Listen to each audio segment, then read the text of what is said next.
আসসালামু আলাইকুম। দেখেন আজকে মাছ পাকাবো। মাছটা আমি ধুইয়া রেডি করে নিয়েছি, এটা ফ্রেমে পাকাবো। তো ভিডিওর সাথে দেখেন আমি মাছটা কীভাবে বানাই। মাছটা আমি বানানোর জন্য এখানে ধনিয়া পাতা, পেঁয়াজ, টমেটো, সস এগুলি দিয়ে নিছি। এরপর হলো তেঁতুলেরিয়া, এগুলি দিয়ে নিছি, এগুলি দিয়ে পাকাবো। দেখেন এভাবে রেডি করতেছি। তো এটার উপরে আমি তেঁতুলেরিয়া দিয়ে নিছি, এটা আমি উপরে মাইকাইতেছি চামড়ার উপরে, আলচার উপরে। দেখেন পুরাটি এটা এইভাবে পুরা পিসটাই দিয়ে নিব। তো মাছটা আবার উল্টি করে নিয়েছি, দুনো পিসটাই দিয়ে নেব সসটা।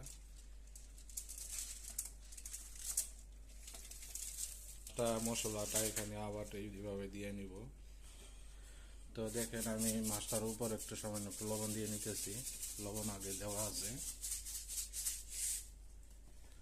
পরে দেখেন আমি এখানে ধন্যপাতা, এখানে পেঁয়াজটা রাখছি, এইভাবে দিয়ে নিব মাছটার উপরে।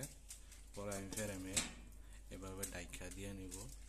তো ভিডিওর সাথেই থাকেন, ভিডিওটা কন্টিনিউ দেখেন। পরে দেখেন আমি মরিচ দিয়ে নিছি বড় বড়। আমার মাছটা রেডি করা হয়েছে, এটার উপরে আমি লেবু দিয়ে নিব, এভাবে দিয়ে নিব।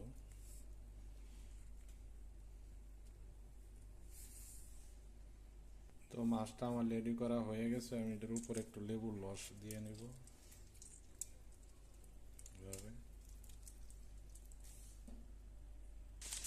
পরে অ্যালুমিনিয়াম দিয়ে আমি মাছটা একটু ঢাকা নেব, পরে অ্যালুমিনিয়ামটা উঠাই নেব। তো ভিডিওর সাথেই থাকেন, ভিডিওটা কন্টিনিউ দেখেন, আপনারা দেখার চেষ্টা করবো ভিডিওটা। পরে মাছটা আমি দেখেন ফ্রেমের ভিতরে দিয়ে নিছি, পরে আমি অ্যালুমিনিয়ামটা উপরেরটা উঠাই নেব। দেখেন আমার ফ্রেমে দেওয়া মাছটা পুরা পুরা করছি। তো উপরে অ্যালুমিনিয়ামটা হরাই নিছি, তো আরও পুরা পুরা করে নেব। আস্তে ধীরে হইতেছে মাছটা। দেখেন আমার মাছটা বানানি হয়ে গেছে। তো আমার এই ভিডিওটা কেমন হয়েছে, মাছটা বানানি কেমন হয়েছে একটু কমেন্ট বক্সে জানাবেন। আর আপনারা একটু কমেন্ট করবেন, আমার পেজটা একটু ফলো করে দিবেন। যারা আমার পেজটা ফলো করতেন অসংখ্য ধন্যবাদ। আশা করি